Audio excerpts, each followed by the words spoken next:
সময়টা ভালো যাচ্ছে না অ্যাটলেটিকো মাদ্রিদের। চ্যাম্পিয়ন্স লিগে বেনফিকার কাছে বড় হারের পর এবার আরেকটি দুঃসংবাদ পেল তারা। রিয়াল মাদ্রিদের বিপক্ষে ম্যাচে তাদের গোলরক্ষক থিবো কর্তোয়ার দিকে লাইটার ছুঁড়ে মারাই জরিমানার সঙ্গে নিষেধাজ্ঞাও পেয়েছে অ্যাটলেটিকো।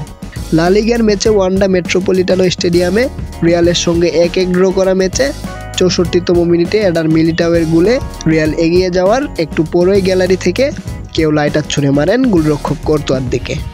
পরে প্লাস্টিক বোতল সহ আরও নানা কিছু ছুঁড়ে মারা হয়। ওই ঘটনার 3 দিনের মাথায় অ্যাটলেটিকোকে শাস্তি দিল স্প্যানিশ ফুটবল কর্তৃপক্ষ। শাস্তি হিসেবে লাইটার ছুঁড়ে মারা গ্যালারির ওই অংশে আগামী 3 ম্যাচে কোনো দর্শক বসতে দেওয়া যাবে না। সেই সঙ্গে 45,000 ইউরো জরিমানাও গুনতে হবে। অবশ্য শাস্তির বিরুদ্ধে আপিল করতে পারবে তারা। লা লিগার ক্লাবটি অবশ্য এরই মধ্যে উক্ত ঘটনায় দোষীদের বিরুদ্ধে শাস্তিমূলক ব্যবস্থা নেওয়া শুরু করেছে। অপরাধী একজনকে শনাক্ত করে তাকে আজীবনের জন্য নিষিদ্ধ করেছে তারা। জড়িত বাকিদেরও চিহ্নিত করার সঙ্গে সঙ্গে স্থায়ীভাবে নিষিদ্ধ করা হবে বলে জানানো হয়েছে।